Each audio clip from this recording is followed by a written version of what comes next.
hosts and do not reflect the management, sponsors, or affiliates of Cave Radio Broadcasting.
Sunday evening, my friends. We are back in our habitat here from the Cave Radio Penthouse Studios high above O'Malley's Supper Spirits and Song in lovely Livonia, Michigan. My name is Skip Dietz, and for the next 2 hours, I am acoustically yours. So, yes, we are back after a one-show hiatus. Mr. Eric Pelto, who is steering the ship as usual, is back from his brief illness. It's true. So, welcome back, lunch, buddy. Lunch has stayed all the way down. Fantastic. Super important for, being trapped in a small room. Reunited, and it feels so good. That's right. So we've got Eric here. Last episode, of course, we missed. I was attending the wedding of my niece, Rochelle, and my now in writing official nephew, Simon. So congratulations to the happy couple. They did a really cool honeymoon. They drove and camped. Did hiking and all kinds of other stuff and touristy stuff. They made their way from Casper, Wyoming to Maine. They wanted Maine lobster on their honeymoon. So they went to Maine and they got it. So congratulations to my niece Rochelle and my nephew Simon on their nuptials. It was also great to see my brother Rich and my sister-in-law Lisa, my brother Kyle and his girlfriend Teresa. I actually met a nephew for the first time, my nephew Ricky. So I met him for the first time. The Dietz family is a little odd on my dad's side, so there's a lot of twists and turns in the tree. But no, it's good to meet them. My niece Corey, who always takes care of me every time I come out there. She was at the airport bright and early in Denver at 6:30 that Friday morning to pick me up. And then my grandniece, Bailey, drove the 4 hours. I posted pictures on Facebook, and oh my goodness. You're like right in town, and you make a right turn, and you've got these hills, and cow pasture, and just this beautiful outdoor event place. So I'll throw those up on the Acoustically Yours Facebook page as well. But hey, if you're on my personal page, go check those out, because those are some really cool pictures, and it was a really super place to have a wedding. The weather, I thought it only happened in Michigan. I was wrong. So we were at the rehearsal at 5 p.m. on the Friday, and it was 90 degrees. Saturday, 5 p.m. for the wedding, it warmed up to a balmy 57. And if Chicago is the windy city, Wyoming is the windy state. So it was chilly. But it was a beautiful ceremony, and once they got out of the ceremony, everybody was able to get their coats on and enjoy the reception. But so that was what I was doing when I should have been doing our last episode. Great time was had though. Family time's always cool. We have our live guest in studio here. It's Johnny Shue. Hello. Hi, Johnny. I met Johnny. Actually, Johnny emailed or he sent a Facebook, wasn't he? Yeah, Facebook message. Right when we launched the show, back last June, and said, "Hey, man, I'm a singer songwriter. I do this thing. I'd love to come on your show." And then I lost him. So I see, he put his email address on the Facebook message. I sent him an email, and I didn't hear back. And I'm like, okay. But I ran into Johnny at Trinity House. Yep. During their open stage. Johnny ran in, did one song, ran out, had stuff going on. So, but I was able to flag him down just long enough to get more information from him and get him in here for our enjoyment. So welcome. Well, thank you. I'm delighted to be here. So, I was a little worried getting here. I actually got here a little early because I didn't want to have any parking issues because this weekend is the 54th annual Livonia Spree, celebrating the 76th anniversary of the city of Livonia's incorporation as a city. So, hey, congrats, Livonia. I thought all of the people outside, sitting outside of their vehicles in the lawn chair, were there just to listen to the show. We hope to get there someday.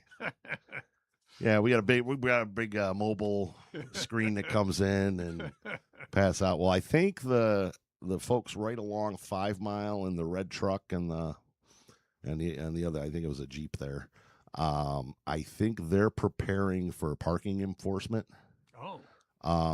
Because event fireworks are tonight. Ah. And eventually, I think they do charge an admission for parking if you're not going into the bar. Right. If you're going to look for a place to catch the fireworks. I know the last time I came down for the fireworks, they were. Gotcha. Because for a few years before, I'm like, I'll park here and just hike a little bit down to the park. And there at Ford Field at Farmington and Linden, and catch the fireworks. So I'd gone to the fireworks for many years. I have a group of friends. We kind of made it tradition. We would go on to the Ball Diamond, and we would set up camp around second base. This year, they've because in years past we'd get there early because the kids would have fun running around. Steve King and the Ditleys played every year, and they played everything from the 50s up. I mean, it was a very cool, very diverse show. Very family friendly. All the songs you could sing along to. So it was really part of the event.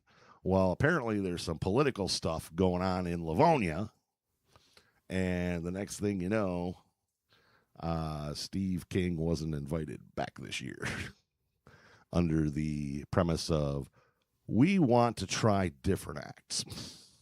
Okay. So that's what you get for disagreeing. So no Steve King and the Diddleys. They're also now, and this is to kind of curb prevention of unruliness due to, that's according to the Livonia people, they're charging admission for the fireworks. Yeah.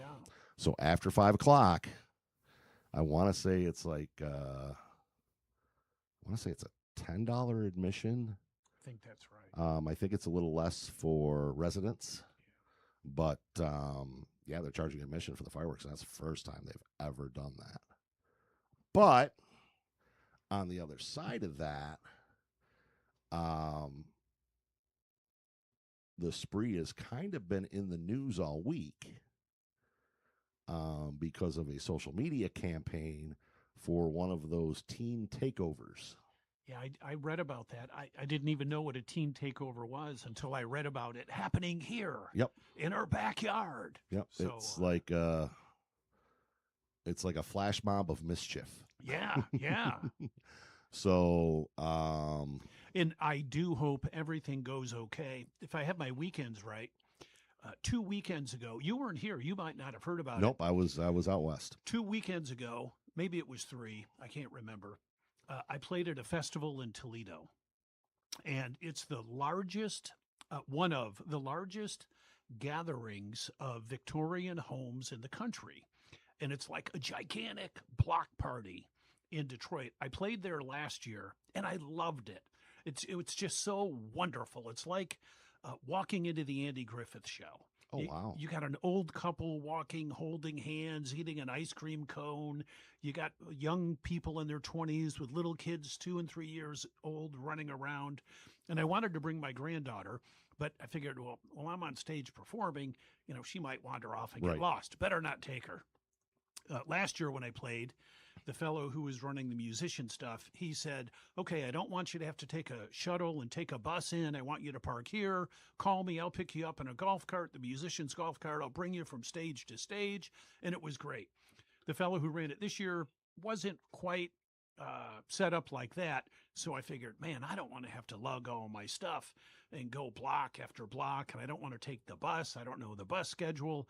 I said, I'm just, which is my personal philosophy of driving, drive like I own the place. That's how I drive. And I said, well, I'm just going to drive up to the stage, tell everyone I'm supposed to be there, and I'll just walk out. Which worked. It was great. I was within eye shot of my car. And I was in between sets, and I was standing there just loving the people and everything that was going on. And then all of a sudden I heard ping, ping, ping, ping, ping, ping, ping, ping, ping. And I asked someone, I said, was that fireworks? And then about 30 seconds later, a throng of people came running, and they said, gunfire! 12 people had gotten shot. Jeez. And so I hope that doesn't wind up happening here. Well, And it was, it didn't bother me. I worried about the people that Right. were getting shot. The only thing that I wound up getting worried about was getting out. I figured, oh no, if the police, first of all, 2 people showed up. They had their 2 policemen were running, which has got to be hard to do when you got your bulletproof vest on and all of this. I don't know how many blocks they had to run. They're running with their guns out. And then about a minute after that, they had the wooden barricade set up, road closed and all of that. The police cars came and they blew through that. Wood was flying in the air.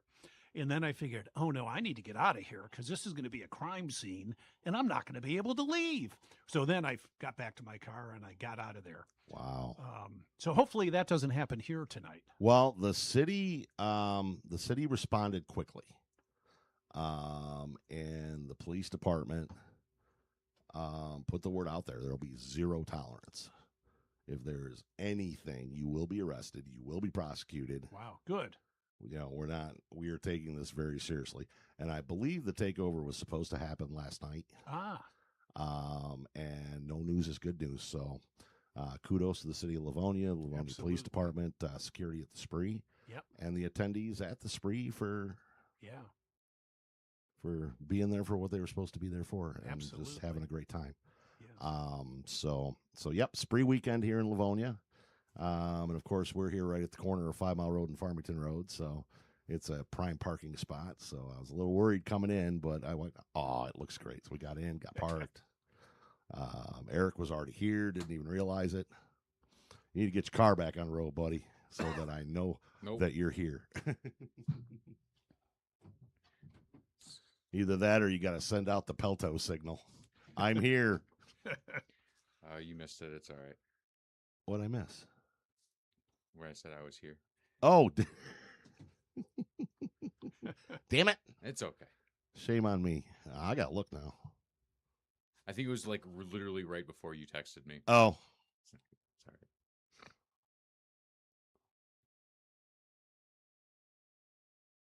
Come back. Oh, yeah. I'm upstairs. Yep. There it is. I wouldn't lie to you. Wouldn't lie to you, Skip. Not about something so serious. Oh, dumb me. See, Alex, I've been off too long. So yeah, we had a. So far the spree looks like it's being very successful and good for them because, like I say, that's something I've enjoyed for years and that's a good deal. A lot of memories from the Livonia spree. So in other news, I was able to get out and check out some artists the past couple of nights. Friday night went to Fridays at the Fountain in downtown Milford. I got to see our friends Mark McGee and Nicole Sutton of Love Planet doing a duo acoustic set. They were fantastic, marvelous as always. Those of you remember, Mark and Nicole were on our April 19th episode of Acoustically Yours. Mark, cool. I mean, this is the coolest, nicest people. They're from Bay Area, California, and they were just the kind of people. I mean, it was all hugs by the end of the show, and just super people. Mark was actually a guitarist for Dwayne Allman, and he's done a lot. He did a ton of studio work in California. But full band Love Planet played last night. I was dying to see him. Other things came up, so I missed him. But last night I did catch Steve Pichon. Steve Pichon's coming in August 23rd. Yeah, Steve's great. To Acoustically Yours. He was backed by the Dave Roof Band. Ooh. So that was cool in downtown Northville. So, yep, I tell Eric, there's that name again. I'm sad I missed it. Dave Roof's my guy. Wow. Yeah, Dave's name has been mentioned in, I'd say, roughly About 70% I was going to say of the it's more than shows half. that we've had guests on. It's more than half. I always knew he was going to be a local music celebrity just like that. And I'm glad he knows who I am. So yeah, I was kind of dying to meet Dave, but Did you get to meet him? I did not. Oh. Boo! I did not. So I had received a text at 20 to 2 Saturday morning from a good friend of mine, and her husband has just passed away. And I really hadn't laid out my itinerary on what I was going to do because I had like 4 places I needed to be at roughly the same time last night. I hate how that happens because either nothing's going on or everything's going on. There's like no middle ground. So I wasn't sure what time frame I was going to make that stuff, but well, we'll see you down there. I'm like, okay. And then later in the day, she sent me a text that she was picking up her daughter and they were coming and they should be there about 7. I was okay. And then I started to say I can't stay long, but then I was like, oh, I can't do this. I mean, her husband just passed away, and we had kind of lost touch a little bit over the years. So I wound up staying, and we got a table. It was in the town square in Northville, which is on the south side of Main Street, between Dunlap and Center Street. So there's a restaurant there called 165 because it's 165 Main Street. Yeah. Great Italian place. So Mary's daughter and son-in-law said, "Hey, let's get a table," and because we haven't eaten, so we just sat. And now I had already eaten because I had been doing house stuff and work stuff all day, which actually ran longer than I had expected. So we're already like 2.5 hours behind. So I'm starting to drive to North. I'm like, crap, I haven't eaten yet. So I go to the McDonald's at 7 Mile in Farmington, and they must have been having some technical issues because I couldn't do an order with the app, and they weren't taking orders through the app. The kiosks were down, and there was a line. I'm like, okay, can't do this. So I land at the Speedway at 7 Mile and Newburgh Road, 2 Speedway cheeseburgers. Mighty fine cuisine there. Which I actually do like them because they remind me of the cheeseburgers that we got in the cafeteria in high school. the government cheese and the Yeah. and the beefish patty, and all that stuff. So that was kind of cool. Then so I made it down to Northville, and then wound up staying until Steve's set was done. He played from like 7 to 9. So I got to chat with Steve for a minute after the show, and by then it was too late to go to the Tiki in Walled Lake to see Love Planet because I had another commitment. I had to drive out to Howell. Wow. So yeah, I missed Love Planet, but it was really cool seeing Steve. I mean, they put on a great show. Yeah, Steve is great. He's awesome. Mark and Nicole put on a great show. And the cool thing about the show in Milford, so okay, the performers have their gear, and they set up. Well, they've got a rack on the gazebo and a microphone out in front of the entertainers, and they actually pipe it through town. Wow. That's neat. So as I was driving up Main Street in Milford, okay, I'm expecting them east of Main Street, but I could hear music coming from the west side of Main Street. So, but it's so cool for the city of Milford to do that. They do that for their entertainment there at the gazebo. Wow. And I'm sure in other spots in town, so you can actually hear it as you're walking. Yeah. You know, all through the little downtown area there. Hmm. So yeah, kudos to the village of Milford. Got to get that right, village of Milford. So yeah, that's other than that, it's just been work and doing stuff, and now we're back here live in studio, where Acoustically Yours belongs. So without further ado, we have Johnny Shue in with us. So Johnny, tell us a little about yourself. How did you kind of get started in music? And Well, that's a great question. I started in the late 70s and early 80s playing, and I grew up in the Berkshires in Massachusetts. If you draw a line between New York City and Boston, boom, you wind up on the Mass-New York border, and that's where I grew up. cool.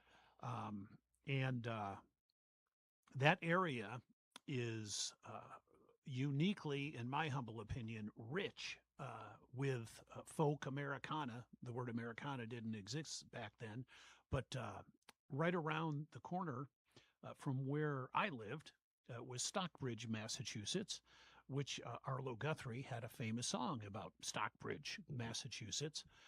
And Arlo still lives there. And he was always in the newspaper when I was there. And there were some other people. Tom Rush lived at the other end of the state, if you've heard of Tom Rush. Oh, Tom Rush is hilarious. Yeah, Tom Rush is. Tom Rush, and he helped find and locate a whole bunch of people. Here in Detroit, I'm going to use the word discovered, how accurate or inaccurate that may be, but he discovered Joni Mitchell here. Wow. And she was married to her husband then, and they were playing around locally, and he discovered him. Tom helped bring to fame Jackson Browne. And there was another guy that he helped notice who lives on the same mountain range where I grew up, who had a pretty good career, James Taylor. Oh, yeah, that guy. Yeah. So that's where I grew up. I was surrounded by that kind of stuff. And so I mean, I literally, that's how I grew up. That was music. It wasn't the Rolling Stones and it wasn't whatever Elvis. It was folk music. And so that's kind of a guy and a guitar is what I thought music should be all of my life. So no kidding. So you started at a young age, or? Yeah, well, then I took a hiatus when I went to college, had kids, traveled with work, not leisure like you do, and I didn't play for a number of years. And then I was a jogger. I ran every day, and I mean I ran like 29 or 30 days a month. Like this week, it's going to be 101 on Wednesday, right? When I was running, I would run on that day. because I ran every day. That's what I did. And when it was wintertime and it was 0, I ran because I was a runner. And I would track time, temperature, humidity, wind velocity, my time, all of this in an Excel spreadsheet because I was a runner. And then my knees gave out and I couldn't run anymore. So they say the Lord works in mysterious ways. I got really pissed at God because it just was wrong that I couldn't run anymore. And I said, well, what am I going to do? And I figured, well, maybe I'll play guitar. So I started playing guitar again, and I'm so glad I'm not running. I'd much rather play guitar. So right. the Lord does work in mysterious ways. It worked out great for me. See, actually, COVID brought me back to playing. How about that? Yeah, you're stuck at home. So so we've heard this story on probably half of the episodes of Acoustically Yours. I was, I played guitar, played shows, sang, and up until about, we're old, so we can say this, the turn of the century. So after about like 2001-ish, 2002, I took on a full-time karaoke gig. Wow. That was supposed to be 6 weeks. It lasted consecutively for 15 years. Wow. But that got me out of, playing live stuff because I still have a day job and a wife and raising a family and, kind of that same, same storyline thing, except I worked 7 days a week, 6 of them at night. Yeah. So when COVID hit and my friends couldn't play the bars anymore, they were playing live on Facebook, and I was sharing. They were playing live on social media, and I was sharing their sets. And Angie Mayer, who's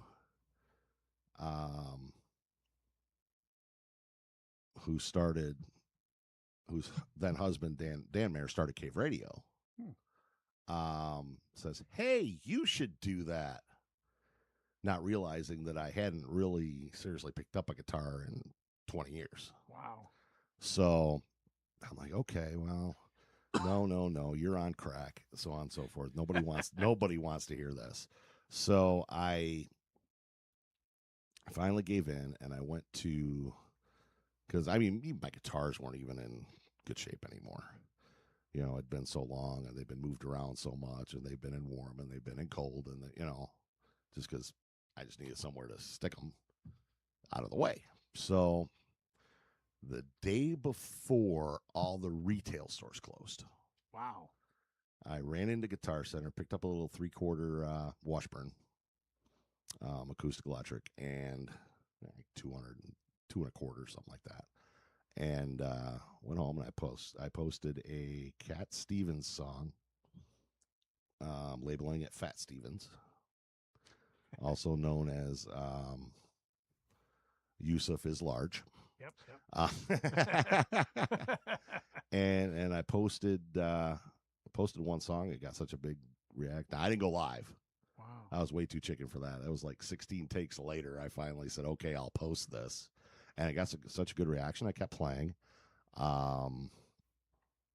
Then once COVID kind of settled down, I want to say 21, 22, something like that. New Hudson Inn put on a singer-songwriter contest. Oh, wow. And our good friend here at the Cave, Brad Nestor, tagged me in the event and then told me, said, "Hey, you need to do this." And I said, "Hey, you're on crack." So, but Everyone you know smokes crack. everybody, I swear, I'm around so many crack smokers. So we put that crack down, Eric. You're gonna get me fired. So I went to this contest this night, and because when I started playing again, I started writing again. I wrote one song that I only played a couple of times, but then I wrote a song that kind of hit home, called something that one of our personalities here at Cave Radio, Eric Shaltis, always says when he shares the passing of a friend or a family member or a loved one on the socials. "I'll see you on the other side." Wow. I wrote the song. I actually played that night Wow. Yeah. at Trinity House. So that song got such a good reaction because it hit so close to home with my social media circle, Yeah. Yeah. because we were affected kind of a lot by the same people, and Sure. so I did that, and I did another song that I wrote. I think it did 3 total that I did in this contest, and Andrew Rice, who runs he's one of our friends too. He's been in with Danny Kane Cross in Acoustic Chrome. They were one of our early guests, but he runs the equipment, and he runs the open mics at New Hudson Inn. And he comes up to me and says, "Man, I can't believe that you haven't done this in 20 years. For not having done it in so long, you did great, and you reach people. And there's a woman over there in the corner who was crying." And of course, my response was, "Well, bleeding eardrums hurt." So, but I didn't win, but I accomplished what I wanted to, Yeah. and that's reaching people. And to me, that's what playing's all about. That's what this show's all about, is giving opportunity for myself and the amazingly talented artists that we have, in particular in the southeastern Michigan local music scene, a chance to do the same on a different format. You're so right about connecting. Tom Rush gave me advice, and of course, my life is filled with failures. Right, I've tried things and it's not worked out. Whatever. Tom had laryngitis like 3 weeks ago, and I emailed him. I said, "Tom, the show must go on. Your audience wants to hear music. Let me fill in for you." And he checked with the booking agent and said it won't work. But he gave me advice maybe a year ago, and I send him some of my stuff, and he gives me feedback. And he gave advice that I think I'll never forget. I hope I remember forever. He said, you should always strive to play great, but you don't have to play for perfection. Play for connection, which is just what you said. That's exactly what it is. You had the lady crying in the audience. I did a song a couple of weeks ago, the last time I played at Trinity, and I had people, they were texting me or emailing me, and they said the same thing. They said, "That song was great. You had me both laughing and crying in the same song." And these are people. That's cool. Yeah, like one was the Blues Dad. I love the Blues Dad, right? And Everybody loves the Blues Dad. To get a text like that from him is like, wow, that is so awesome that he took the time to tell me that. So that was great. So you're totally right about the connecting thing. But yeah, Blues Dad, John Cook, he's been here in studio several times. Yeah. He's come up to support. Yeah. Other guests, he's been in twice himself. Yeah. And then you got the Blues Off or something coming up. Yes, that is coming up in October, because I did find somebody who was unaware of the Blues Dad. Jason Mossberger, who was our guest in December of last year. He says, "I keep hearing about this Blues Dad, but who is he? I've never heard of him. I'll challenge him to a blues off, and I will out blues him." And I'm like, okay. That's funny. So eventually I did send stuff out to Blues Dad and say, "Hey," so I got this guy who wants to challenge. I think it was the last time I had him in. It was just before the last time I had John in. And we're going to challenge. He wants to challenge you to a blues off. He is a phenomenal writer. Yes. And I don't just mean a songwriter. He had the #1 book on Amazon in political humor, maybe is what the category is. He is an awesome writer. And his newsletter is the best newsletter anybody could get. Yes. Everyone is so well crafted. I mean, he is such an incredible writer. It is unbelievable. Yes, and you can find Blues Dad's blog on Substack. It comes out every Wednesday. Ah. So check that out. It kind of talks about places, what he's done throughout the week and things he's experienced and kind of what's behind some of his music and some history. It is a really good read. I signed up. I get it automatically, and I opened it up maybe a month ago. I don't know. He didn't tell me anything about it. I opened it up, and the subject of that was, it said, "You got to give Johnny Shue his due." And Yep, he wrote I saw about me. That Yep. blew my mind Yep, away. I It's saw like, that. whoa, unbelievable. Yep, he snagged Eric in one. Ah, Did you ever read that? I'll send you a link to it. Let me ask you guys. Let me ask you guys something here. No, I'm not going to ask something. I'm not going to ask you guys anything. I'm just going to make an observation. I'm going to make an observation. Man who places hat in chair has the same expectations as man who places beverage on floor. And that's all I have to say about that. So what happened was we were getting ready to do a jam. Eric and John were doing a little jam at the end of the show. The last time John was in, and Blues Dad had set his hat down, and Eric came in and sat on it. Oh, that's that. I read that. Oh, that was Eric. Yeah, that was Eric. Who puts their hat on a chair? Oh, that's funny. Anyways. Yeah. So check out Blues Dad on Substack. He also has a book on Amazon. And for someone who doesn't read, people ask me about their favorite author, or any question about literature, and my answer is, what's a book? You can get that on Amazon, and I probably have the title of it somewhere. I think it's trying to be a Christian in a MAGA nut world. Yes, that's exactly what it is. I think, yeah. Yep, trying to be a It's Christian. great. It is so funny. He is just such a gifted writer. He is so good. He's a storyteller. Yeah. I mean, that's, when you mention Blues Dad, it's probably the biggest thing is he's a storyteller because he tells about his experience. Yeah. And he will walk into a bar or walk into any venue, and when he's done playing, he will then write a song about that venue, the people in that venue. Yeah. I'm waiting for my song.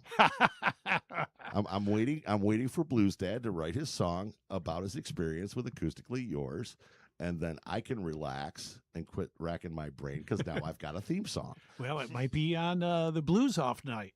Who It could be. knows? It Who could be. knows? So yeah, October 18th, Jason Mossberger and Blues Dad are coming in for the big Blues Off. Our next show, July 12th, I'm super excited about this. I have Stacy Lee coming in from she's from the Blue Water area, up around Port Huron and that area. And the significance of this is that Stacy is going to be my first female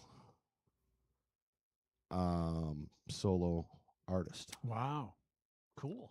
We've had 3 other females in over the course of the last year. 3. And they were all part of groups. We had Nicole in with Mark, Love gotcha. Planet. We had Doug Larson last time he was in studio. With his wife, yeah. He was in with Beverly. And we had Midnight Crisis in with Corinne. Yeah. And those are the only females that we've had. You talked. Females. That sounds so Listen, bad. Skip. Women, ladies. I've always known that you have binders of women, and that was never going to be an issue in the long run. So we've had the 3, but now Stacy's going to be our first soloist, first woman soloist. You spoke at the beginning of the show about the talent in Southeast Michigan. And Metro Detroit, we're the 14th largest metropolitan city in the United States. We have a population of just under 4.5 million people. And at Trinity House, where I saw you a few weeks ago, it is unbelievable the amount of talent that goes there. Oh, it's crazy. There are 25 or 30 people who are regulars that are phenomenal. Now, you don't have to be a phenomenal regular to go. You can go if you're visiting in town, and everyone is welcome and everyone plays, and it's a loving, warm, friendly place. Yes. Doug is another genius. Oh, absolutely. Doug, he's unbelievable. Like this, I got this guitar, right? It's a nice, high-end, beautiful Martin. And he starts fiddling with it. And he says, well, what you need to do is you need to take it apart and you need to do this and get your micrometer out. And then you need to do some sanding and do this. And I just said, here, I don't even have a micrometer. I don't know how to read a micrometer. He's just a genius. Yes. And he took it apart and put it back together, and it's never played better. And his hobby, it took him a while because he said, well, this weekend I got to change all the brake lines in the car. Right? Who changes all the brake lines in their car? Nobody, right? He's just so unbelievable. And then he started a new hobby, which I think is taking apart and building violins now that he's retired. Yep. That's what I'm going to do when I retire, take apart and rebuild violins. He's amazing. And there's a ton of guys that are like that. I don't know if you met Tom Picard. Tom is another great guy. My other guitar that I have out there, I was going to turn into a $4,000 lamp because I thought it was ruined. Right. And Tom, I saw him play, and I said, Tom, what is that guitar you've had? I've never seen one. And he said, oh, I built it. And I figured, wow, I need to bring him my lamp that I'm fixing to make. And I brought it to him. He took it apart, put it together. And it sounds and plays great. And he, again, is an incredible talent. Yep. He was in, he sent me a video of him on a TV show in New York City like 25 years ago. He was playing in the Village a lot, and he was playing in New Jersey a lot, and they put him on TV, and he was doing this Irish stuff. And I said, Tom, you got to teach me your Irish songs. Those are incredible. He's phenomenal. And I don't know if you had the chance to hear Carl. Carl's a 90-year-old guy. And Carl played that night. I was at he did. Yeah, okay. House. Yep. Carl is incredible. They often record at Trinity House. Yes. And I asked Bob, the guy who does the recording, I said, please send me the video of me, Carl, and Tom. Because here's a 90-year-old guy who played with Bill Monroe, been on the Grand Ole Opry. And he's just incredible. I wish I could sing as good as he sings. And he's 90. Yeah. And he's such a good guitar player. It's so if anyone's not been, they should look at Trinity House. Absolutely. It's an incredible talent. There's another guy, he played for me. I did like a 4-hour gig outside of Ann Arbor. And I asked him, I said, because he lives out in Chelsea. And I said, Dale, if you want to come, I'll let you play for a while because I don't want to play for 4 hours. He's like Leo Kottke. Just to hear him tune his 12-string. He's an awesome 12-string guitar picker. Wow. He is phenomenal. And again, he shows up probably 2 out of 3 times at Trinity as well. He's just phenomenal. Just such a great talent pool that we're blessed to have in, an almost 4.5 million population. Yeah, I saw Tom Picard I saw at Trinity House, and I also saw him at 20 Front Street. Yeah. He likes playing there, too. That's a crazy, great venue to play to. Yeah. And, they're both listening rooms. Yeah, correct. So that was my first experience when I went to Trinity House and then to 20 Front Street. Those were my first experiences playing in listening rooms. And I'm like, man, this is like playing in church. This is so cool. And, the seating at Trinity House and then the pews at 20 Front Street. Yeah. So I was watching an episode of the television show Nashville. And the character Deacon went in with his, this is great, went in with his AA sponsor and partnered up on a bar. The irony there. Wow. But the character led a rebuild of the bar, like a remodel, Yeah. and had pews installed. I didn't understand it. Right. What are you talking about pews for? And then backtracked in Grand Ole Opry. Yeah. And then doing it live Yeah. at 20 Front Street was crazy. So if anybody has a chance to catch an open stage, as they call it, at Trinity House, or an open mic, there at 20 Front Street, oh, do it. Absolutely. Do it. Play. Listen. Eat first. Yeah, no food. Yes, So yes, eat first. So yeah, it was just a great experience to play there. And the other things that I've found, it wasn't just isolated to my experiences at the New Hudson Inn. Every place I've played, the audience is so kind. yeah, oh, absolutely. The artists are even kinder. Yeah, And that just kind of blew my mind. yeah, Like, man, these people are so nice. yeah. And, and I've learned from quite a few of them. I try to learn. I try to learn from everybody anything that I can. They are so kind and so giving, and I ask. A lot of people won't ask. I'll ask. Dale had a song, and I said, Dale, will you teach me your song? There's another guy who's phenomenal, who's at Trinity all the time. His name is Art White, and he might be the best songwriter I know. I love his songs. He has one song he did. I gave him a drop D capo. And I said, Art, I don't know if you know about the drop D capo, but I just learned about it and I love it. And so I told him about it. And then he started writing songs with the drop D capo, and he played one. And I said, man, I just really like that song you played tonight with the drop D capo. It's so awesome. And he said, I wrote it about you. And I said, what? Nice. How awesome is so, that? So I had him teach me that song. And it's, again, the people are so nice, so supportive, so kind. It's phenomenal. Hey, Jim Sampson's joining us here. He was on. He was on early on. Yes, there he is. Hi, Jim. Hey, Jim, how are you? Jim, I hear I need to reach out to you because I need to get you to come visit us here at Acoustically Yours. Yeah, Jim is another talented guy, man, and a world traveler like you. Did you go one place? Jim, he's got pictures of at the Eiffel Tower. He's traveling around the world. He's incredible. I was gone for 4 days. They have an Eiffel Tower in Wyoming. Somewhere. Well, Devil's Tower's out there, See? which is actually famous for appearing in Close Encounters of the Third Kind. Oh, wow.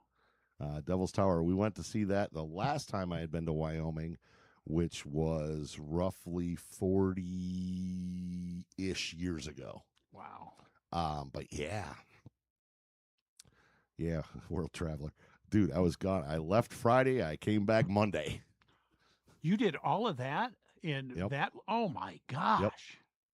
Wow. It was a quick turnaround. Woo. Man. So, we left Friday morning, got back Monday night. How about that? Woo. So, speaking of Doug Larson, I am sporting the Yes. Doug Larson round pick. Absolutely. Once again, the Doug Larson round pick here. And also, there is some news forthcoming. I am actually going to record and lay down my first song Wow. with Doug. Oh, you are? Yep. Wow. Yep, Doug's going to work on it with me, and in his studio that he built, that was, I believe he said it used to be a sauna. Yeah, the blues dad told me. He said, yeah, you need to go to the sauna and and record a couple of your songs at Doug's place. And I said, why would I want to play in a sauna? So yeah, I talked to Doug after he and Beverly Yeah. were on. And I said, hey, there's this one song, because we were talking about Dave Roof, and we were talking Yeah, about yeah, you yeah. know, and I'm like, yeah, you know what? If I could do it before I die, I have one song that I would like to lay down, Wow. and it's a song that I wrote about my daughters. Mm. And Doug said, well, yeah, sure, I can do that. And okay, well, I'm thinking, but you might want to send it to somebody else for finishing and stuff, maybe to David or something like Right. that. And well, okay, because I thought about doing all that, but my God, I don't have the budget for studio space Right. and um, musicians and producers and all that stuff. Well, Doug came up with a number that fit my budget. Oh, no charge. Done. Wow. Here's my card. Call me. We'll set it up. So yeah, and this is the part of what I'm saying about all these local artists just being such as amazing as they are talent wise, they're even better people. Yeah, they are. And this actually, I just made a long Facebook post about that. That's great. Just from going to see Mark and Nicole on Friday and seeing Steve on Saturday, and just these people are just so kind. Yeah. So I look forward to doing that soon with Doug. I will be in touch as soon as things mellow down a little bit. But yeah, I'm super stoked and excited to start Good for doing you. that. So it may go no further than my daughters, but who knows? Hey, that's right. So yes, we are live here on Cave Radio, www.crbradio.com.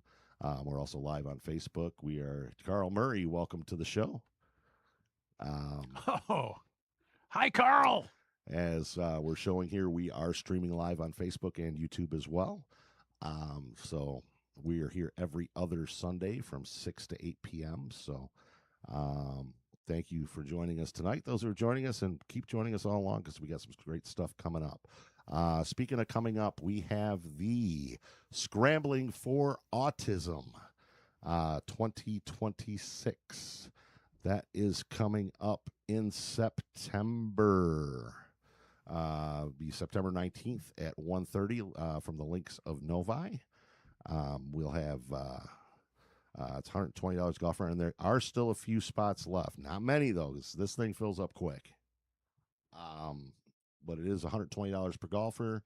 You can register your team via Cash App, Venmo, Zelle, Facebook Messenger, through the website www.scramblingforautism. That's scrambling for FORE autism, all one word, .weebly.com. It is a shotgun start at 1:30 in a scramble format. That includes 18 holes with a cart, bag service, skins closest to the pin, bucket of balls at the range, steak dinner afterwards, and a first place prize for the tournament.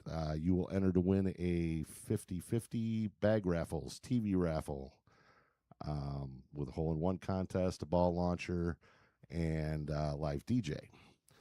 Sponsored by Cave Radio Broadcasting. So if you have a team and you want to get in, hurry up and do it because, like I say, this fills up super fast. It is September 19th. This is a cause near and dear to the Cave, as our Grand Poobah, Dan Mayer, and Angie, we spoke of earlier. They are the parents of twin autistic young men. They just hit 18 recently, so twin autistic young men. And this is what all of this goes toward. All the fundraising they do, the Cave, is to help generate revenue to take care of their boys, which we're not allowed to say anymore, to take care of their young men. So it's a great cause. Check in if you want to volunteer. You can get with Dan to do that.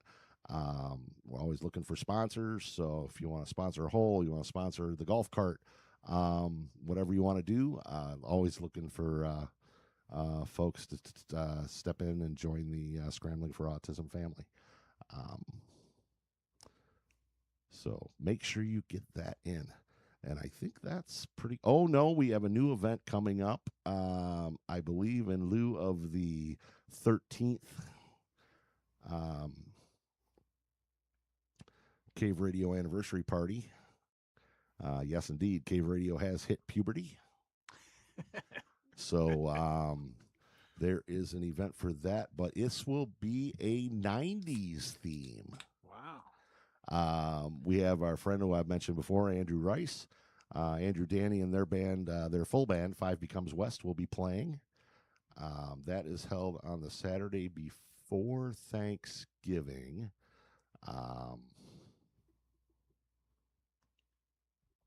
And there's more information available on that on the Cave Radio Facebook page. We'll try and find it and get some information to you live here too. But until we do that, we have Eric Pelto in studio steering the ship, and our special guest this evening, Johnny Shoe. So we were talking before show.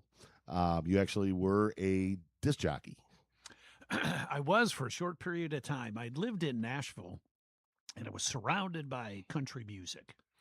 And so I knew everything about country music because when you lived in Nashville, you were immersed in country music. And then my son was born, and I needed to pay him off. I needed to pay the bills. So I wound up getting a part-time job until I had made the final payment. And I was a DJ at a country station, 101.5 WKKG. I say you still have that DJ voice inflection. So I enjoyed that. That was fun. And it was neat. It was a lot of fun for a number of months, however long. I forgot how long it took to pay my son off. But once I got full title of him from the medical world, it was too much working 2 jobs and all of that. So it was good to get out of it, but it was fun while I did it. Awesome. Yes, we are here live with Johnny Shoe on Cave Radio, www.crbradio.com. Also, you can download the Cave Radio app for Apple and Android. So it works much better than the website. Or you can keep watching us here live on Facebook and on YouTube. So Johnny started with, just the artists, hearing about the artists that were from the area where you grew up. That's fantastic. Yeah. So what was the next step? Well, I started playing, so I played when I was there, when I was young. And a guy who played with Arlo for a number of years, he formed the band that wound up touring with Arlo called Shenandoah. They did an album, Outlasting the Blues and Amigo. And then David Grover, the guy who had an original founder of the band, he had a little kid at home. He decided, he didn't want to be on the road anymore. One of those albums, I think it was Outlasting the Blues, but I'm not sure. Like, they were in California. They got one of these gorgeous homes with put up by the record studio. They had a pool. They had a chef. And, they spent all month recording and whatever, and he's away from his little baby.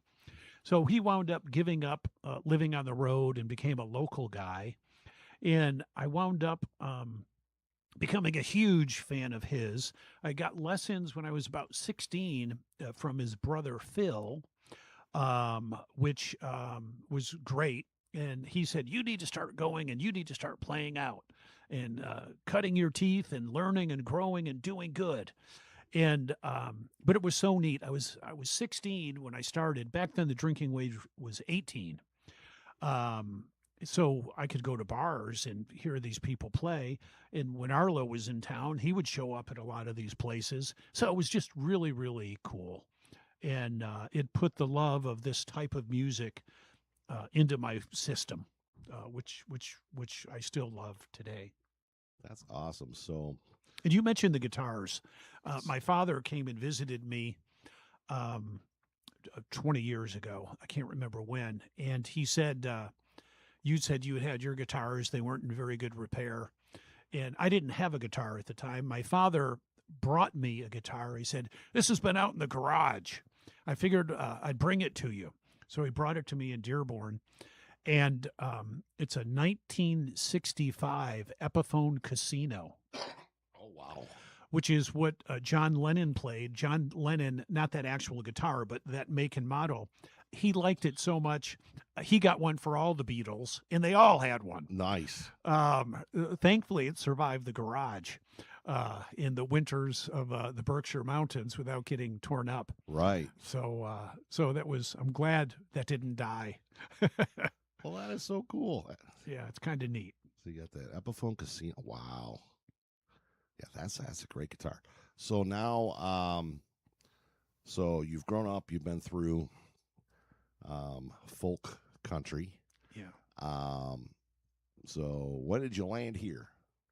I wound up when I couldn't run anymore. I started playing, and I just started playing, and that was my go-to every day to decompress.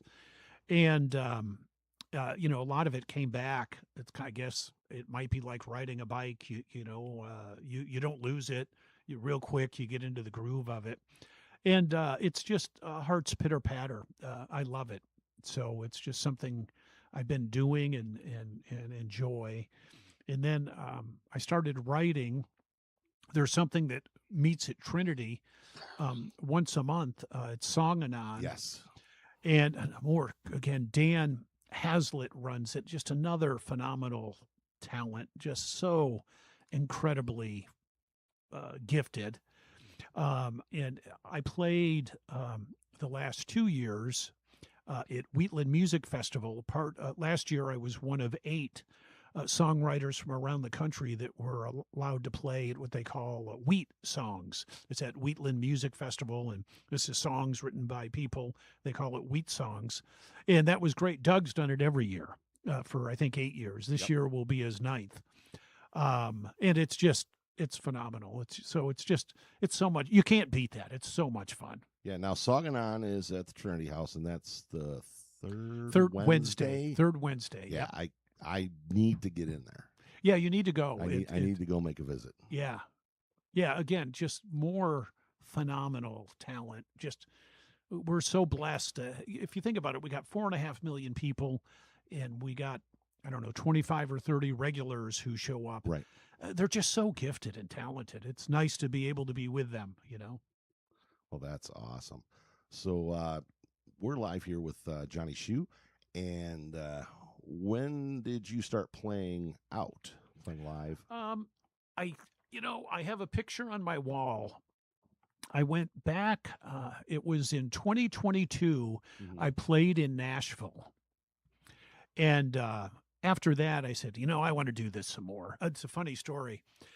I was playing, and there was in the round going on, and when I was a DJ, there was Mel Tillis had a daughter, Pam Tillis. Yep. And Pam Tillis in the 90s, when I was a DJ, had a bunch of top 10 hits. And there was this lady up there singing. And I said, my goodness, she sounds just like Pam Tillis. And then she said, and here's one. This was a top 10 song I wrote for Pam. Right. I said, I knew it. I knew she sounded just like Pam. And she was phenomenal. And someone else, people were coming in and they were paying homage to this person. They were politely going over and going, saying hello and whatever. And I figured, wonder why everyone's coming over to her. It was Merle Haggard's daughter. Wow. And I'm up on stage with those people. But I loved it. It was so neat. The lady who was running it, I had to get on stage. And she said, you just can't come here and say you want to be on stage. You have to send a demo tape and you have to audition. And I said, I fly out in the morning. You're either going to do it or you're not. Right. So she let me go up and I got to play. And then when I got done, she said, I want you to contact me. I want to book you. And of course, I don't live in Nashville anymore, so I can't do that. But that was great. I said, man, I want to do this some more. When I lived in Nashville, I got to play, before I knew who he was, I got to play with Guy Clark. Now I'm the biggest Guy Clark fan in the world. Right. Back then, I was a young kid in my 20s, and he was just, a 6'4" Texan, filled with bravado, just a bigger than life character. And I didn't like being around him. I used to see him every day. He would walk up Music Row, and he had a little garret in the studio where he would go upstairs and write. He'd bring his guitar but I wish I had known I was going to become his biggest fan. I would just wonder what life would have been like if I stayed playing with him. Mhm. I have no idea. But that was kind of neat. Getting to see him. I got to go see him at his house before he died, and it was just so sad. He was just, you could tell he was slipping away and he wasn't going to be around much longer. And it was shortly thereafter he wound up passing. Oh, So, my goodness. What a great memory. yeah. Oh, I know. It's Totally an neat. amazing memory. Yeah. Wow. Yeah, it is neat. And now, I'm an old guy. I'm not a kid in my 20s anymore. Right. I normally don't get intimidated by anything. I wish I could play with him now. Right. So, but yeah, he was great. Fantastic. So where can we find you now? Well, I've been super mega busy, and I haven't been playing a lot of stuff. Hopefully, I'll play at Wheatland again in the fall. I don't have any regular gigs. I was doing some nursing home stuff, which I really liked. I was doing 30-day contracts, which I really, really liked. Because I like playing with the old people. I'm for them. I mean, I really loved it. I was playing playing my guitar, and I wasn't really looking. I was playing I'll Fly Away. And all of a sudden I looked up. Everybody was singing I'll Fly Away. And I mean, it just touched my heart. And then to have the old people come up afterwards and just say, we really liked, that was so awesome and whatever. I had a hard time getting paid. And so I haven't been doing it. I'm still trying to get paid for some stuff I did in April. But I would like to wind up doing that again, which isn't out in a bar and whatever. Right. I was part of a big thing at opening act, I don't know, maybe in January, for a great music venue, multi-million-dollar venue they built called Prestige Eatery and Music Venue on 8 Mile in Detroit. Okay. It's a beautiful multi-million-dollar facility. And I might be playing there. I might be hosting an open mic Nice. coming up, which I hope. But my day job, we're short staffed, and Right. It's just I don't want to overcommit. But what I'm hoping I'll wind up doing is when I retire, I'm hoping this will wind up being a form of income for me. That or being a Walmart greeter. It's one or the other. So if I have Yeah. to choose between the two, I'd rather do music if I can pull it off. Yeah, I'm kind of jelly of all these guys that got to retire. I mean, gosh, Doug's retired, John's retired. Oh, I know. And all they do is play constantly. I think Steve's retired too. Yeah, and our friend,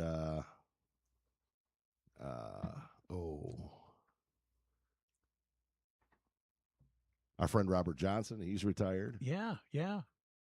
They were both, Tim and John worked in the DPS, Detroit Public School System. Yeah. But I'm thinking, wow, that'd be really cool to like have time to do this stuff and not have to be slave to the job and come home and be like, I'm done. Because that's kind of where I'm at right now with my day job. And it's like, Yeah. Well, what I do is I get up, the alarm goes off, kind of like Eric was saying. My alarm goes off at 3:45 every morning, and I get up and get out and about, and I play for an hour. Because if I don't, I run out of time. The day's over Right. with, and I haven't played. And that's, I got to do this. I want to do this, and I'm doing it, and I'm loving it. So, in fact, I wrote a song, and I sent it to John Prine's wife. We kind of became pen pals, and I asked her. I said, "What would John think of this song?" And she said, "He would love this song," which was so great. I thought that was freaking that awesome. is- And my birthday was yesterday. She sent me a happy birthday. which is just kind of neat. So I thought that was pretty cool. Yeah, because John Prine, I think he's kind of like one of the, even though he's no longer with us, Yeah, he's kind of more one of the modern yeah, folk staples. yeah, absolutely, yeah. And I mean, his wife's 80, I think. Right. His former wife, she's 80. She's not a kid. But John Prine, he was phenomenal. Yep. Let's talk dirty in Hawaiians on my playlist. Absolutely, yes. And yeah, John Prine, he's done some great. I had a friend. Well, he's still my friend, but yeah, his name is Bob Teal. His nickname is Bone, but we'll go into that another day. But yeah, he is total John Prine fanboy. When I had a guy that I used to work with, and this is in the 90s, and back when everyone had home phones and they had home answering machines, he would call and check in every night with me. And my kids would go and they'd play the message, and they'd play the message again, and they'd play the message again. And I'd say, "You have an awesome voice. Let me tell you, my kids play your message every day." Just to, he's talking about work. And I said, they just love hearing you talk. He said, "Well, thanks. It kind of runs in the family." And I said, "What does that mean?" And he said, "Well, my cousin's John Prine." And John Prine has that song Paradise, right? Right. So he tells me about the song Paradise. Yeah, when we were kids, we'd go down to the family farm. And he's telling me this hour-long story about him and John Prine and all of their other cousins out at the farm at Paradise. And it was just unbelievable. And then he said, and I never did it, he said, yeah. He said, "We can go to any show you want." And he said, "All I got to do is I give him my license and say, 'John's expecting us. Go ask him.'" And then he's never once said we couldn't come in. He said, "We can go backstage." Well, I had no idea John Prine was going to die. I thought he was going to live forever. Sure. And of course he passed. So I never got to take advantage of that.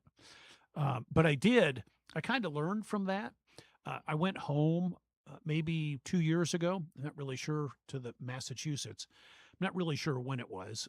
And I said, while I'm here, because Arlo quit touring, I said, I'm going back to Arlo's house. He lets me post my music on his website, which I'm very thankful and appreciative of. Right now, I think I'm the only one that's doing it. So I'm delighted to have that opportunity. But I went there and I got to hang out with him for a little bit, and it was great. But he played at Woodstock, right? And Woodstock was, 60 years ago now, maybe? Wow. I'm not totally sure, but it was in the 60s. Close. So yeah. So it was great. It's so neat. And seeing Tom Rush in communicating with him is great. Again, Tom's freaking 80. The guy's 80 years old, and he'll go to a 3-hour show and stand up the whole time. So it is so crazy that you brought up Tom Rush, because I was just going through my social medias. I swear to God, I kid you not, it was yesterday. Wow.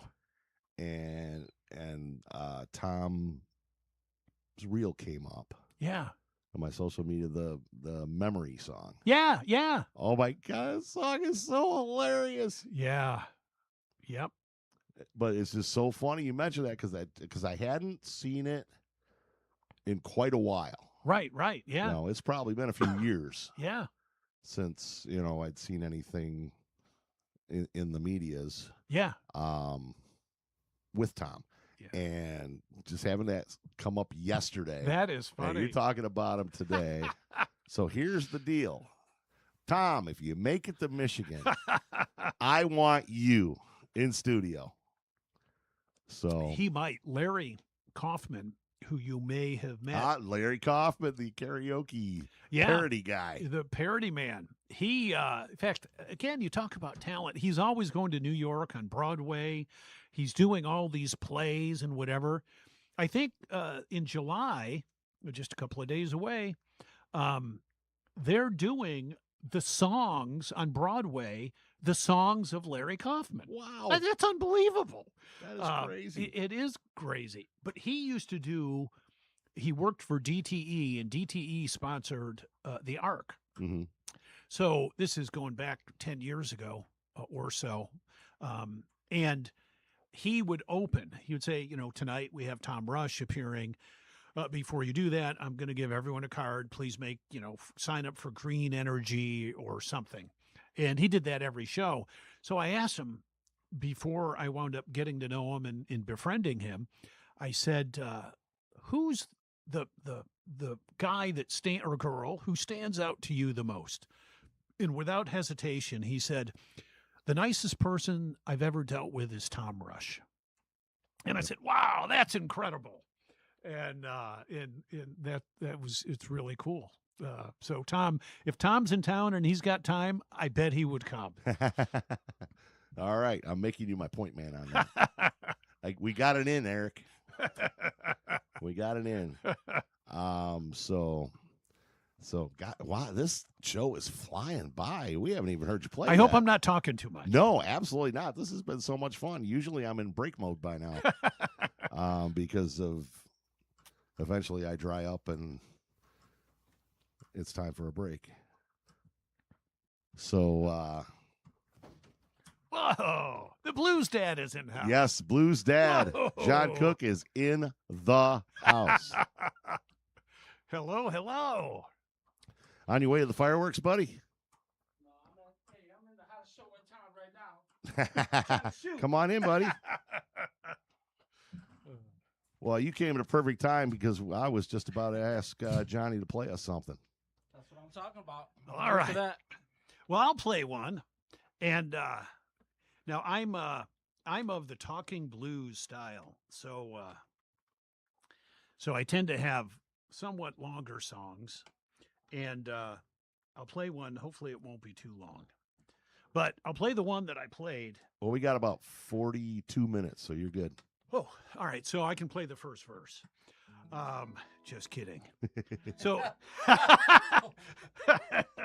so I played this song, and the Blues Dad. Remember I said someone had texted me and said that song made me laugh and cry. Yeah. In the same song. I was hoping it was that one. And This is the one. This is a good one. I'll play it here. All right.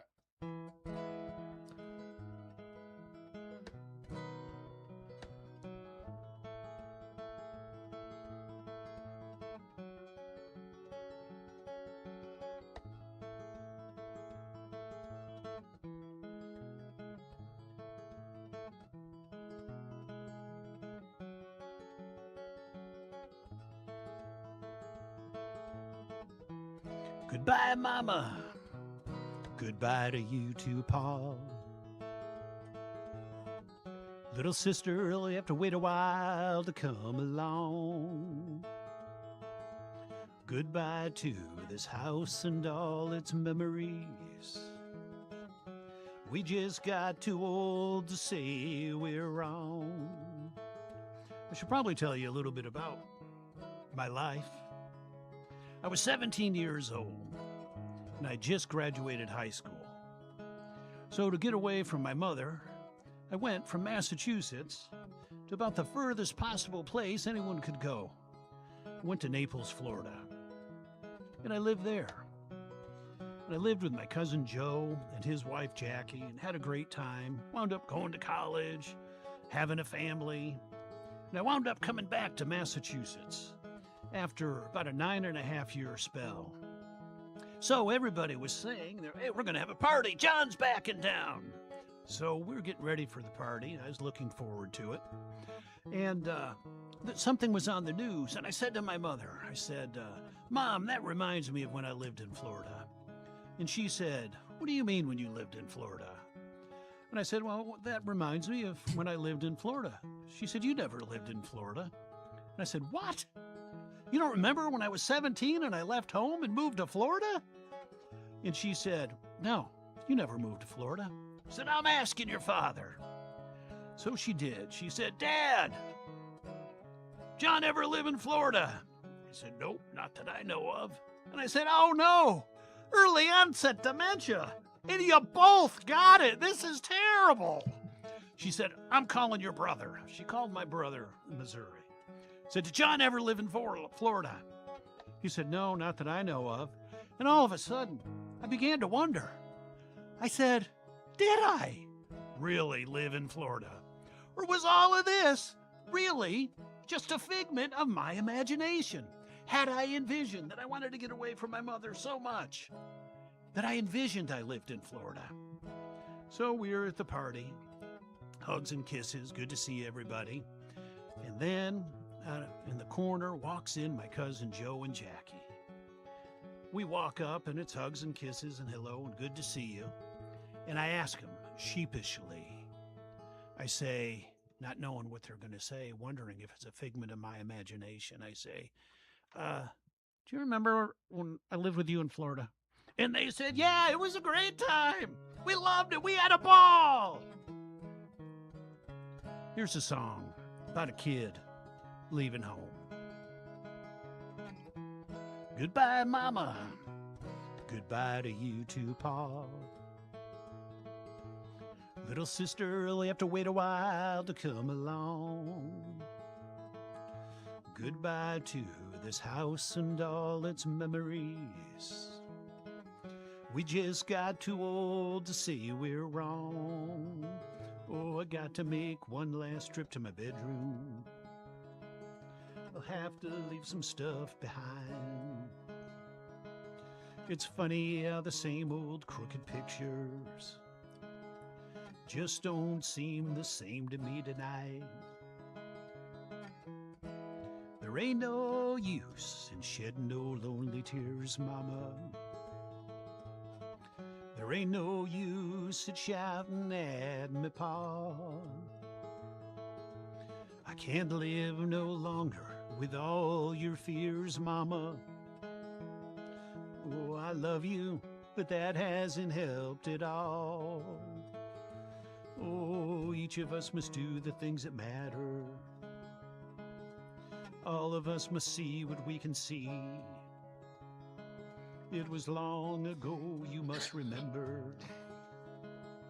You were once young and scared as me. I don't know how hard it is yet, Mama, when you realize you're growing old. I know how hard it is not to be younger. I know you've tried to keep me from the cold.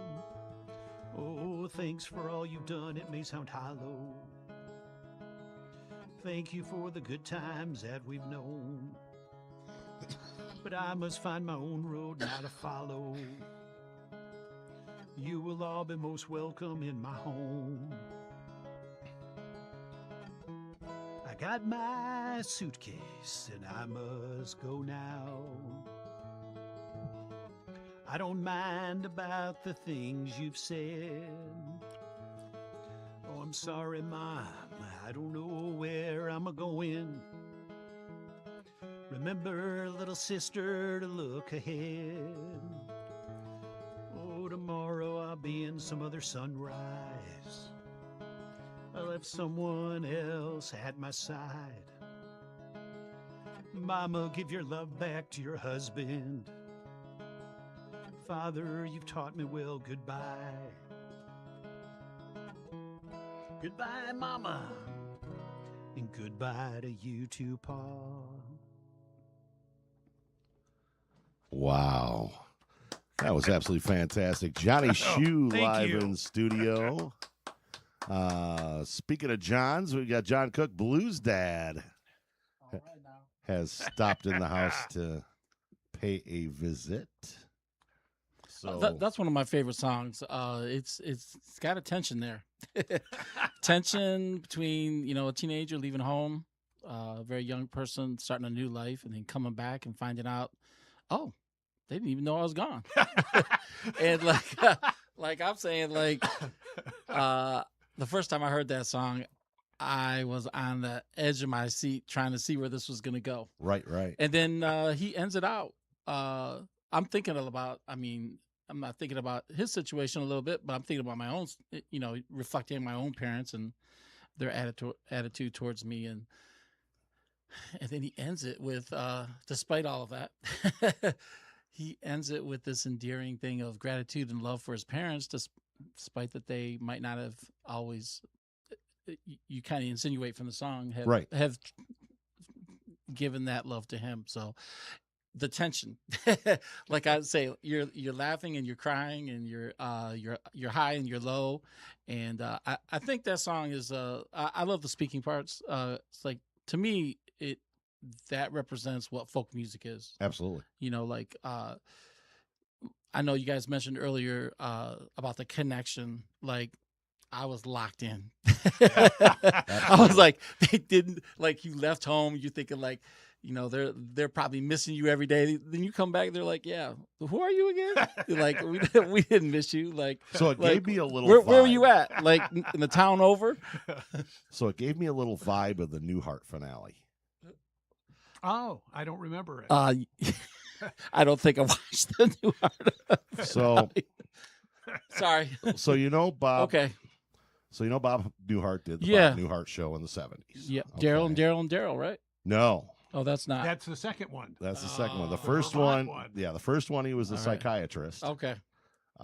He was married to Suzanne Plachette, and he had these different patients.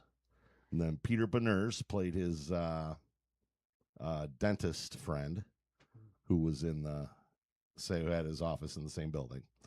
And once that show finished, we fast forward into the 80s, and Bob Newhart did a show called Newhart.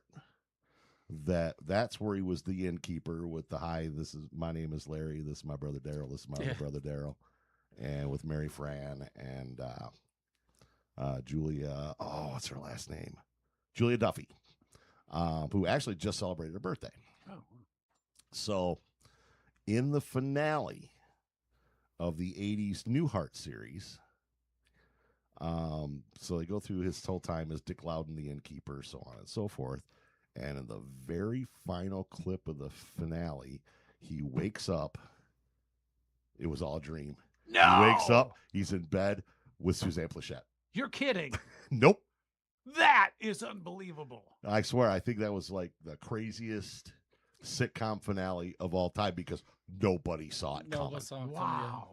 Well, I'll tell you, talk about finales, and y'all might not remember because I'm probably older than all of you, but Little House on the Prairie was on in the 70s, and I think it went on into the 80s. Mm-hmm. And so I went to college and, fell away from the show. About 5 years ago, I got to see the final episode of Little House on the Prairie, or whatever it was called. They had a second iteration of a name. So here I am, right? I'm a 50-year-old man. I'm watching the show. I'm crying. Do you know how the show ends? They blow up the frickin' town. Oh, wow. The whole town, boom, it's gone. No kidding. But Yeah. who blows it up? The town residents. Why? I bought some acreage up north Okay. in before Y2K in the 90s. And I thought I had to sign this waiver thing that I only own that which is above ground. I don't own anything underground. And I figured, well, this is weird as hell. Well, that blows the whole Beverly Hillbillies theory. Yes, it. Yeah. Right? You're absolutely right because it's mineral rich up there and whatever. And if they find whatever, Sucks to be you. it's not mine. That's what happened on Little House on the Prairie. They discovered oil, and they didn't want the oil tycoons to come take over the town, so they blow it up. Whoa. And that's what I said. Here, I'm a 50-year-old guy. I'm crying in my living room watching the show. Maybe that's how it'll end for Celine with the new AI thing coming in. They'll just say, hey, we'll just blow it all up. Yeah, there's no telling. Wow. Yeah, that's a crazy finale. Yeah. So I actually got to meet Melissa Gilbert. Really? Because she's from here somewhere. Well, she lived here for a while. Okay. Timothy Busfield, her husband, I think he was from here. Okay, that might be why she moved here. And she ran for Congress or something, But they right? moved to Howell for a few years. and we were doing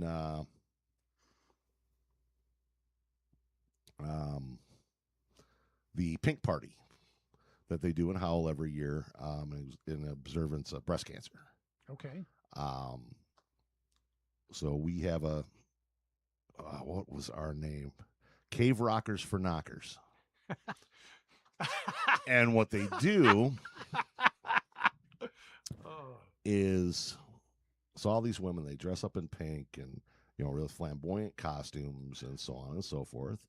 And, we stroll through town, and there's also a group of gentlemen escorts. So they have a, dressed to the gills, tuxedo. Wow. Full tux. We had a little bit of rain the year I did it. So I was the umbrella holder guy. And, if they bought stuff, we'd carry the packages for them and so on and so forth. We were escorts, and we escorted them through town. The Grand Marshal that year was Melissa Gilbert. Wow. So my duties were done. And, a couple of us were just chilling around talking with her. And she comes over. And it was the coolest thing. Okay. So full disclosure. Okay, late 70s. Melissa Gilbert was it. Some people had, like, if you get through the 80s, you got Samantha Fox, and you have Heather Thomas, Heather Locklear, in their bikini. I got little Laura Ingalls Wilder. But yeah, she may have actually been my first celebrity crush. Wow. And here I'm talking to her. How about that? That is so just neat. like normal people. Of course, there's some other stuff going on now with Timothy Busfield, but something with kids is bad. So hopefully everything comes out good. And hopefully, but that's pretty neat. Though, hey, Melissa, you end up single. Look me up. But so yeah, we are live in studio. We've got we're down to 20 minutes of airtime. Wow. So we still have no shows after us. So let's keep it going, baby. Come on now. All of the Irish shows. You up late, Eric? All of the Irish shows I have moved to during the day. So we used to have the IMC Amped, the Irish Music Cafe, Not Your Mother's Playlist, playing Irish music after us, and they moved to noon on Sundays. So they're right after the Rebel Rooster, Johnny Costello, and so they're kind of taking up that daytime slot on Sundays. So it's weird not having anything to promote. But I do, Just Roll With It is back in the Cave Radio studios, and they don't play your mother's playlist either. So check out Just Roll With It. All the boys are in. They are in on Tuesday at 8 o'clock live in studio, June 30th. So check them out. Also, what I had mentioned earlier, the 90s party. So we had doing the Cave Radio anniversary party. It looks like we're making it a 90s theme. So the Rave in the Cave 90s party is going to be Saturday, November 21st at 6 p.m. That is at our home away from home, the VFW 3323 Westland Harris Carer Post at Michigan Avenue and south of Michigan Avenue on Wayne Road and Avondale. There will be DJ and dancing, and as I said earlier, our friends Andrew Rice and Danny Lee Cancross, their full band, Five Becomes West, will be playing for this event. Great 90s music, DJ and dancing, $4 pints, $4 fireball shots, $5 high noon, $5 premiums, $5 two-hearted ale, 50-50 drawings, and make sure you dress in your 90s fashion or your favorite 90s character for a chance to win a prize. It is sponsored by Cave Radio Broadcasting, and again, that is Saturday, November 21st, live from Westland. We're going to get some 80s stuff going, or 90s stuff going on as a precursor to the big annual 80s party in February. So check it out, the Rave in the Cave 90s party, November 21st here at the Cave. You can listen to the boys from Just Roll With It on Tuesday night, June 30th. They'll be in studio at 8 o'clock. And wow. So if you got virgin ears, plug them. But check out the boys. It'll be good to see them again. They haven't been on in a minute, so make sure you check them out. So we are here with the Johns. We've got Blues Dad, who's making a cameo appearance here with our special featured guest, Johnny Shue. Eric Pelto's here as well. And we're back with Johnny. You got something else you want to play for us? Yeah, I'll play one for you. Because I love this, because you are the type of artist I love, which is a storyteller. Oh, all right. Well, I have this one. I played this at Alpino. The Blues Dad was there. I was honored to have him in the audience at a sellout crowd, so I was excited about that. And Carl up there, who had texted in, Carl was there. And this song involves Carl, because as I had said in the song, when I played it down there, wherever Carl goes, the police are sure to follow. So I caution those in the audience that they might want to just move a little bit away from Carl. And Eric on the keyboard, he might want to move away too, because Carl's close by. I'm sitting here waiting in Talladega County Jail. I'm hoping she's not so mad that she doesn't even pay my bail. If I was her, I'm not so sure, wouldn't keep on moving down the trail. I'm sitting here waiting in Talladega County Jail. I get one phone call, 2 Tylenol, 4 cold gray walls closing in. If I ever get out on that highway again, I ain't ever going back to Talladega County. No, I ain't ever going back to Talladega County. I had the wonderful opportunity. I'm a big NASCAR guy. Had the wonderful opportunity for 5 or 6 years to go down to Kentucky and go to the NASCAR track down there. I would always meet my old buddy Carl. He would come over from Indianapolis. I knew a good time was to be had, and maybe even a little bit of trouble too. In fact, we spent the weekend at the track, got back one night after a long day there, and the police showed up. And I had the nicest shirt on, so they came up to me and they said, "Are you in charge?" And I said, "No, not really, but how can we help you?" They said, "Well, we've got like over a dozen calls. It's 2 o'clock in the morning. Y'all are a little bit too loud and a little bit too ruckus. Could you hold it down?" And we had drank all the beer that there was. We were still thirsty. So someone said, "Well, we got this other stuff here. We call it the elixir of life," which happens to be moonshine. So we got into the moonshine, and then when the police came up, I had an outer body experience. This wasn't me talking. This was the elixir of life that Carl made me drink. So I said to the policeman, I said, "Mr. Policeman, we are so sorry that we have been loud, and we will be quiet and not make any more noise. But," I said, "that lady over there with the blonde hair, Alan, it's his wife, Donna." I said, "Alan had neck surgery. He went to bed. He asked for me and Carl to take care of her. And we were just talking. Donna always wanted to have her picture taken of being handcuffed on a police car. So the elixir of life made me ask the policeman, 'Would you please handcuff her? We want to take pictures of her on the car.' So he said, 'Well, okay,' a good Kentucky guy. He was great. But then all of a sudden, all the other women came up and they said, "We want to be handcuffed and have our picture taken too." So the policeman was kind enough to oblige, and we did. So we got up the next day and we'd gone to the track. When we left Michigan to begin with, my buddy John had turned in a blue Acadia, and we went to North Brothers Ford, and we'd picked up a silver Explorer. Beautiful car. Drove down there, nice and tight, awesome vehicle.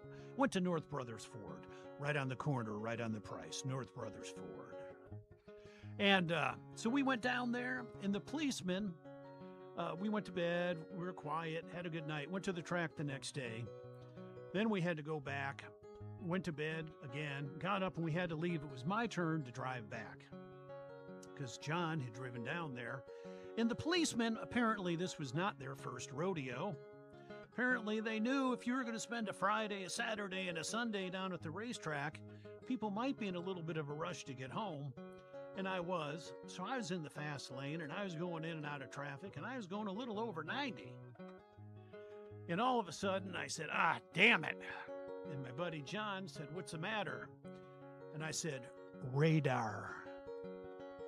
And he said, "Well, why are we going faster?" I said, "We're going to outrun them." So I was doing really good, gaining speed, until we hit road construction. Traffic kind of came to a halt, and the policeman kind of caught up to me. And I blamed Carl for all this. Policeman, he wasn't very understanding at all. So as I sing this song, this is what's rolling through my mind, a little NASCAR weekend. I'm sitting here waiting in Talladega County Jail. I'm hoping she's not so mad that she doesn't even pay my bail. If I was her, I'm not so sure I wouldn't keep on moving down the trail. I'm sitting here waiting in Talladega County Jail. I get one phone call, 2 Tylenol, 4 cold gray walls closing in. If I ever get out on that highway again, I ain't ever going back to Talladega County. No, I ain't ever going back to Talladega County. Got a lump on my head and a boot print on my chest. For what the guys in here they call the Talladega County lie detector test. Well, I did my best, but you might have guessed it's a pretty tough test not to fail. I'm sitting here waiting in Talladega County Jail. I get one phone call, 2 Tylenol, 4 cold gray walls closing in. If I ever get out on that highway again, I ain't ever going back to Talladega County. No, I ain't ever going back to Talladega County. It all started when I had a little trouble with a guy on the highway crew. That lying son of a gun told them some things that I didn't even do. Came running for me down the 101, lights are flashing on my tail. I'm sitting here waiting in Talladega County Jail.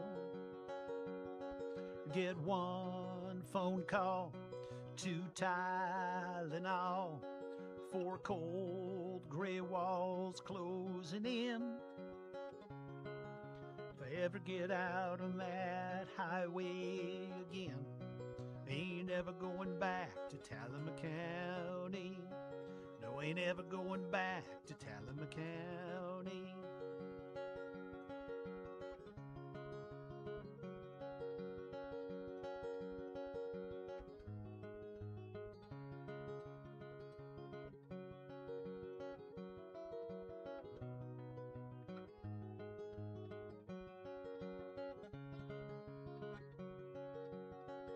I'm sitting here waiting in Talladega County Jail.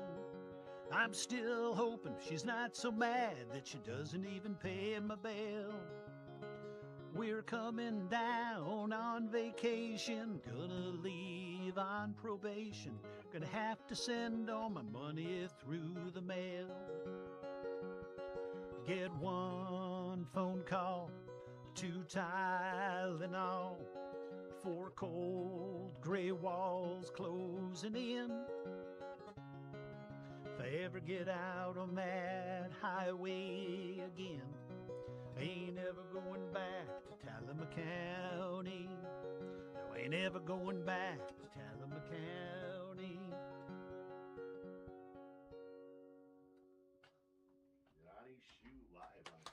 Thank you.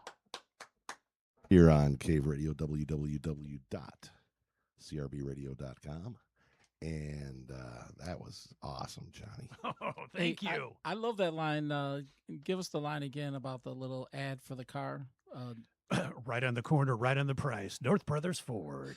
So I heard it. Look, we got the short version today. Right? Let me tell you, I heard him sing this song in Alpino, Detroit, and I was he said that line like somehow he worked that line into the song about 8 times. Like I think the first time they got like a good reaction, and it's it made me think of this I think it was Grant Hill's story about he's like, yeah, I hurt my ankle or whatever, and I'm playing, and Michael Jordan figured it out. Yeah. And once he figured it out, he just kept going to the same side. He did the same move like 8 times in a row because he knew what my weakness was, right? Like, so yeah, he was like, I did. It worked, and he just kept like putting it in there, and it just got funnier and funnier as the show went on. You know, like I did shorten the song a little bit. Yeah. The policeman came up, and he was in a very foul mood because he knew I had tried to outrun him. Right, so he gets They usually are when you try to do that. Well, now you tell me. So he gets my license, and he runs the plate, and he comes up and he says, "Why is this vehicle registered to a blue Acadia and you're driving a silver Explorer?" And I said, "Well, right before we came down to the race, we went to North Brothers Ford, right on the corner, right on the price. And we exchanged vehicles. I'm sure the computer will catch up with this soon." And he was the most... He was the greatest line, man. I'm sorry. He is the most ill-humored policeman I've ever run into. So that was some classic folk humor. Yes. In the song. He blew it up. They blew up the song with that. Absolutely. You saw a lot of shoulders shrugging. You know. Oh, this has been so nice having you in, Johnny. Johnny Shue in studio. Make sure you check him out. Where can we check you out? You're at you go to Trinity House. Yes, and hopefully I'll do some more this summer. But I'm normally there I'm there for the Song and On, but I'm normally there for the open mic. I normally do what you said. They kind of give me a premiere spot. Cool. I'm able to come in and go first and leave. Right. So I'm very thankful for that. But I normally can be there, and I try to get there a little bit early. Man, I barely made it the other day because the interstate's such a mess. Right. And actually, I got lost. I wound up on my way to Ann Arbor on 14. Somehow I missed the turn and whatever. But normally they let me go first, and that works out great. So you got to understand, this is a Skip. This is a working man. Yep. That's right. We talked plenty about that. Us working men get a little jelly. A bit much respect. Us working men to get a little jelly there. But so the Trinity Mic open stage the Trinity House open stage is the 1st, 3rd, and 5th if they have one Tuesdays. Yep. Doors open at 5:30. Show starts at 6. Song and On is also open to join in with they do little they have a featured speaker and performer and all that stuff. I was kind of reading up on it a little bit. Yep. They are David Roof was the last one. You just talked about David. He did. We did almost go one entire show without mentioning him. He mentioned twice. He did some educating on charting. Yep. How to write charts. That's so. awesome. So yeah, lots of valuable information there. Plus, you get to play Yeah. as well. So Yep. that is the every third Wednesday at the Trinity House Theater. And anytime you can catch a show there, I highly recommend it. Yeah. It is. It's a chance for people to go to a professional venue and be professionally prevented. I opened for a great musician. His name is Will Kimbrough. I was his opening act at Trinity House.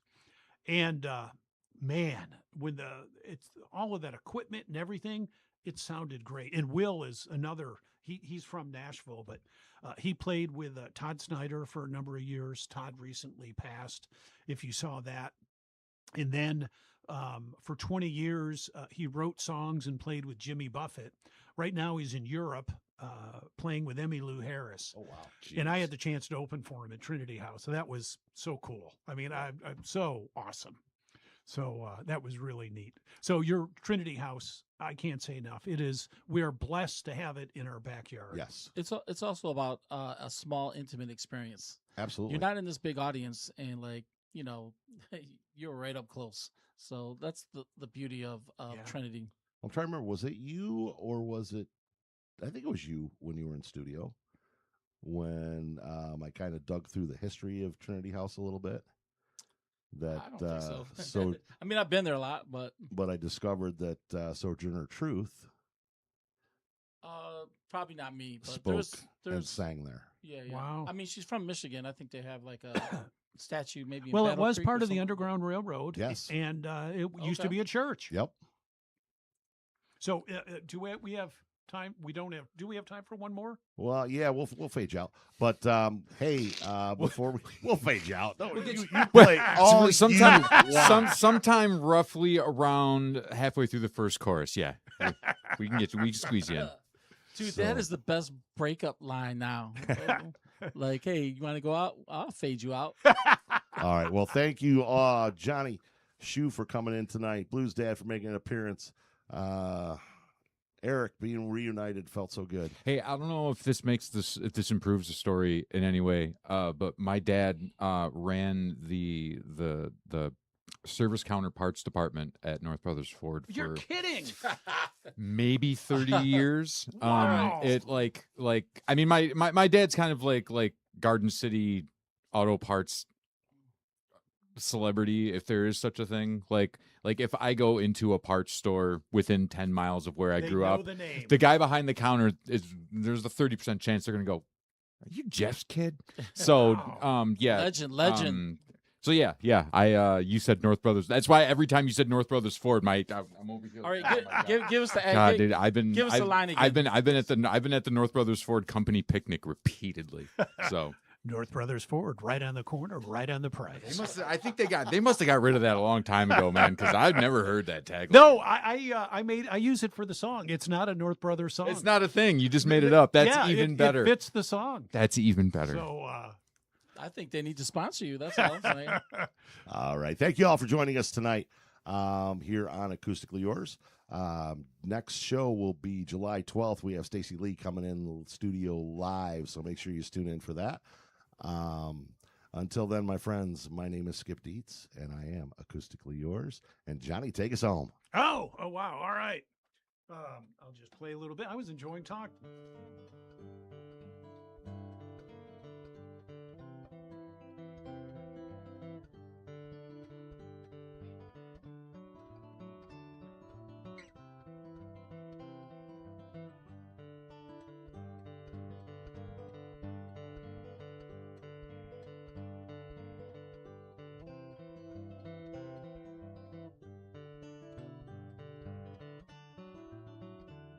Need that harp.